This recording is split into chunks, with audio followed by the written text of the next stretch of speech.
Tell Mr. Trump you want to meet him. I love you, Trump! Nobody used any racial slurs. Nobody called me the N-word. It's microaggressions. He does not support Mexicans, not Jews, not Muslims, not blacks, no one but his own kind, the rich. When Trump says we'll lose our country, that's not just maybe he's being a little extreme.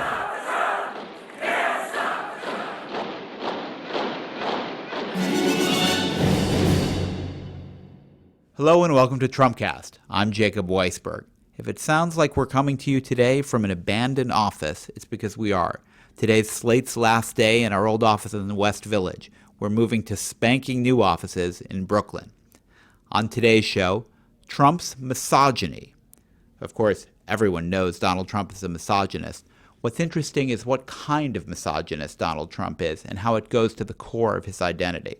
But first, I am here with Jordan Weissman and Felix Salmon, my colleagues from the Slate Money podcast, and also fellow wine lovers. And we are going to taste some Trump wine today. Trump wine is now so popular that although apparently he makes 8 different kinds, including well-regarded champagne, the only stuff left that Henry Malofsky, our producer, was able to get at a New York liquor store was Trump Chardonnay. I have mixed feelings about Trump wine because Trump's vineyard used to be. That's never a good sign. The cork right? has split. That's not good. This says quality's decline. But so it used to be a vineyard called Kluge Estates, and it was owned by this woman, Patricia Kluge, who was a divorcee who had once been married to who was the richest man in the world, guy John Kluge.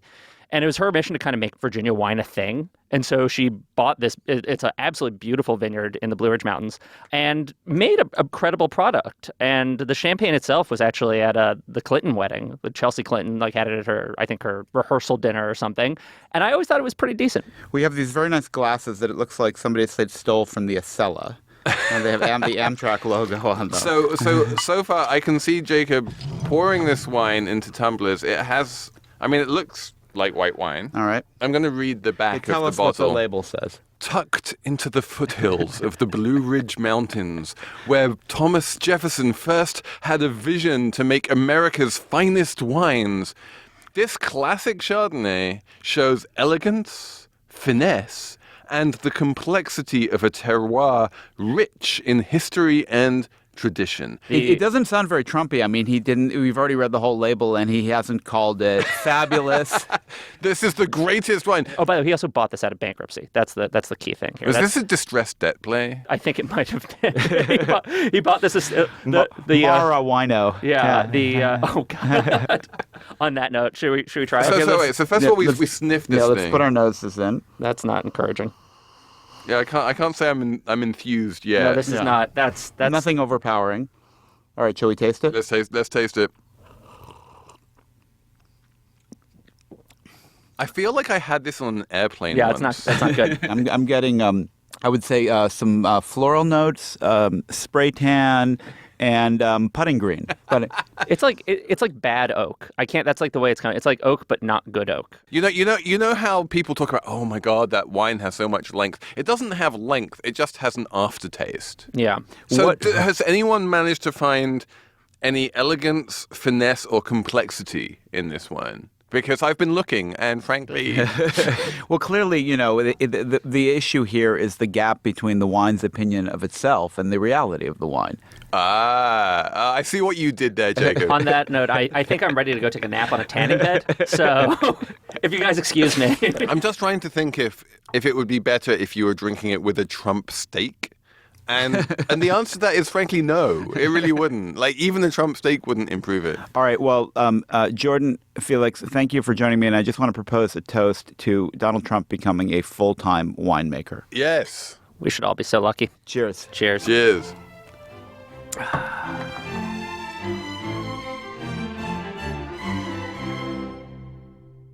I'm joined now by Christina Cataloochee. Christina's a writer here at Slate. Hey, Christina, thanks for joining me. Thanks for having me. So Frank Foer, our colleague, wrote a fantastic piece in Slate yesterday about Donald Trump's misogyny, and he kind of went through the whole catalog. But at the risk of stating the obvious, why do we think Donald Trump is a misogynist? Well, as Frank wrote this week, and as we at Double X have been writing for the better part of a year, Donald Trump's been saying and doing misogynist stuff his whole life. It's the way he sees the world. It's the way he exists in the world. It's the way he exerts power over women and men. The list of offensive things he's said about women could fill a book. So, Christina, what struck you in Frank's piece as the most shocking detail? Where to begin? I didn't know that Donald Trump had almost run a reality show where he tried to reform party girls and, right, that was amazing. Sexually adventurous women into proper, thoroughly shamed and repressed ideal Trump women. So the idea there, it was like, I'm going to take that Paris Hilton and get her to stop slutting around and teach her some proper manners. And that was like the idea for this reality show he was pitching, right? And of course, Donald Trump is the person to do that. The only amazing thing was that no network bought it. I know. I think it would have been a hit. I mean, and I think had it run, his claim to the presidency would have been even closer. So his ex-wife, Ivana, also once alleged that she was raped by Donald Trump, right? Right. She said that he'd come home from having a surgery. She had recommended the doctor. He blamed her for his pain and attacked her and forced himself on her. She said she felt violated, that it was violent. She told her friends that she was raped. The allegation came out in a book, and Trump's folks had her write an addendum saying that rape was not quite the right word, but that it was still violent and she didn't like it. So I would still call that rape, but She didn't really take it back. She said, I didn't necessarily mean legal rape. And of course, it's very hard to ever convict of someone of marital rape. But she said it felt like rape to me. Right. If it feels like rape, it seems like it was probably rape. Doesn't Donald Trump just echo the sort of sexism of an older generation, commenting on women's appearance, saying, focusing on women as sex objects? I mean, he sounds a lot like a lot of other old guys in his line of work from his era. Oh, yeah, that's completely true. The fact that he talks about women almost exclusively based on their looks is demeaning to women. That's not the way that a president should think about one half of the population and hopefully a good portion of his staff. Obviously, there's nothing wrong with being attracted to women, but the fact that he talks about that so much over-sexualizes women in situations where women don't need to be sexualized, like when he's talking about a reporter who's interviewing him or when he's talking about his own daughter. There are plenty of other ways he could talk about women that have nothing to do with their looks. And coming from somebody who's trying to be president, talking about sex and his genitals as much as he does, doesn't bode well for how he might interact with other heads of state or people in the government. Talking about his daughter being hot was actually creepy. It was one of the creepier moments of the campaign. So there's been weird, also kind of creepy stuff going on Twitter and in the campaign with Trump and his wife Melania and Ted Cruz and his wife Heidi. Have you been following that? Can you explain what's been going on? So it all started when a Republican strategist who runs an anti-Trump super PAC called Make America Awesome Again ran an ad on Facebook and Instagram that showed a picture of Melania from a shoot she did with British GQ back when she was, a full-time model. And she was nude in the photo, covered up, but still nude. There was some fur discreetly kind of arrayed around her. There were some jewels involved. And the text on the photo said something like, meet your next first lady. Or you could vote for Ted Cruz. It was all trying to get folks in Utah and Arizona to choose Cruz over Trump. So Donald Trump came out and blamed Ted Cruz for putting out the ad, even though Cruz has never said that he was behind the ad. Another super PAC, none related to Cruz, put out the ad. So Donald Trump said, Lion Ted Cruz, stop taking jabs at my wife, or I'll spill the beans on your wife. Ted Cruz came back and said, how dare you attack my wife? When you attack my wife, you attack my children. And now this has been something that he's been plugging at each event since The incident happened earlier this week, so he's getting a lot of mileage out of it. And then Trump hit him again, right? He had this thing where he put the picture of Melania next to Heidi Cruz, and it was a very attractive picture of Melania and not a very attractive picture of Heidi Cruz. Right. So this was he retweeted somebody else who made another meme and said, these pictures are worth 1,000 words, implying that Ted Cruz's wife was so ugly while Trump's wife was so attractive. And for that reason, Trump should be president because he can attract the hotter wife. Can I just stop? How is this even happening, Christina? I mean, if this were like, two football players or boxers going at each other on ESPN, yeah, we this would is the say question. that's shocking and beneath them. I've been asking myself this for the extent of the campaign, and especially in the past week. I think it won't hurt Trump because he's already said and done so many absurd, offensive things, both against women, against Muslims, against immigrants, against Mexican Americans, that if he hasn't already been shunned from the public eye because of all the other stuff he's done, I can't imagine this will do it. And I think that that's part of his appeal. People everywhere are saying that they like Trump because he says what he thinks. He doesn't back down from people. He's a bully, and people want to be on the bully's side. And that includes inevitably a lot of women, right? What kind of women are supporting Donald Trump with all of this misogyny so clearly evident? I think that there are definitely, first of all, internalized misogyny is a thing. Women aren't immune from the misogynist rhetoric that Trump is espousing. It's about power for a lot of people that include women. Women like to see that Trump is strong. I think sometimes women don't mind when men objectify women. There are plenty of women who disagree with me on the idea that it's unbecoming of a presidential candidate to objectify women in that way. And for somebody who doesn't think that, or who might think that feminists are ruining America, that men and women should have traditional roles and that, men should be red-blooded men like the football players and the boxers you were just talking about, that it's exciting to have a virile and sexually attractive, if you could call Trump that, president.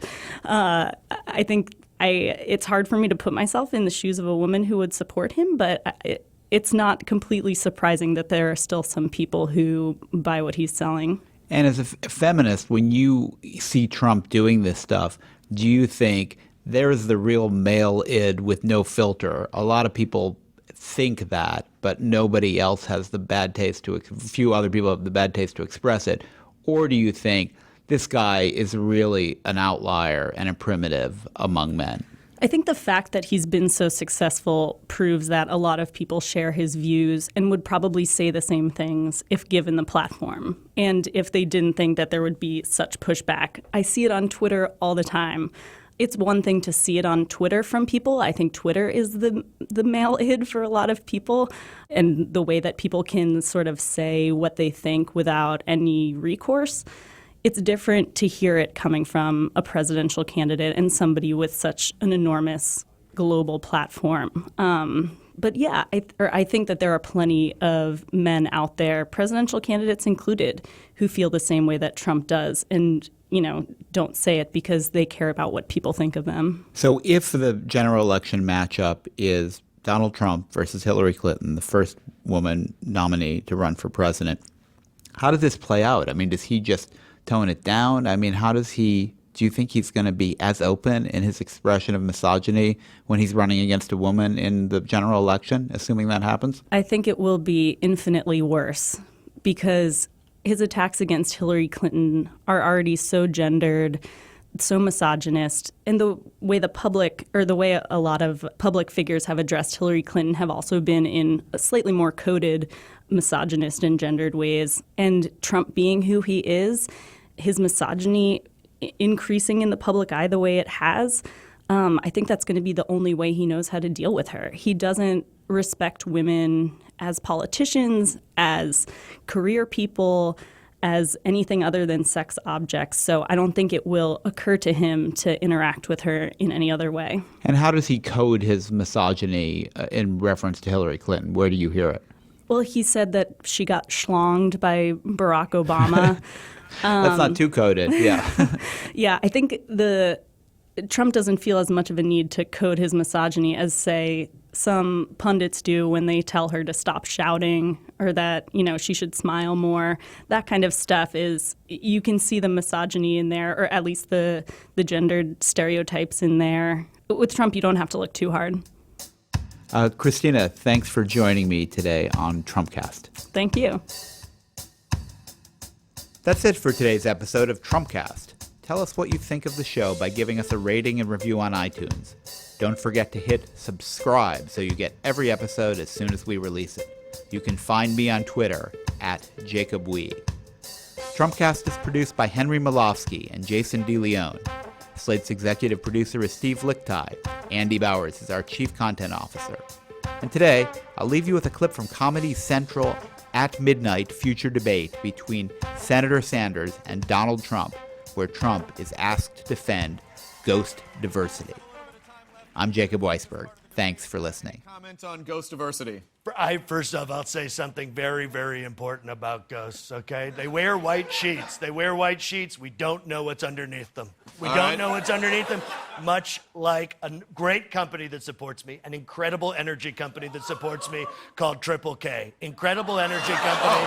There's this British guy, he's a duke, his name is David, and he tells me about this incredible new alternate energy called white power. Unbelievable. And apparently white power has been running this country for 350 years. I had no idea. In every city, she encouraged them to enjoy what she called the cheerful hurly-burly of city life. In every town. And now we've just been around long enough, and the town looks so much better. There are people who want to change things. And I thought, oh my gosh, that is so cool. Why can't we do that in my community and other communities everywhere? To make them better. My point to them is it can be better. It can be better than that. It'll be different. Or to protect things from getting worse. If you're a responsible person, you have to oppose things that are dumped right on your neighborhood, right in an area that you know about. I'm Rebecca Shear, inviting you to check out Placemakers, the podcast from Slate Magazine about the spaces we inhabit and the people who shape them. Subscribe now to Placemakers. You'll never look at your community the same way again.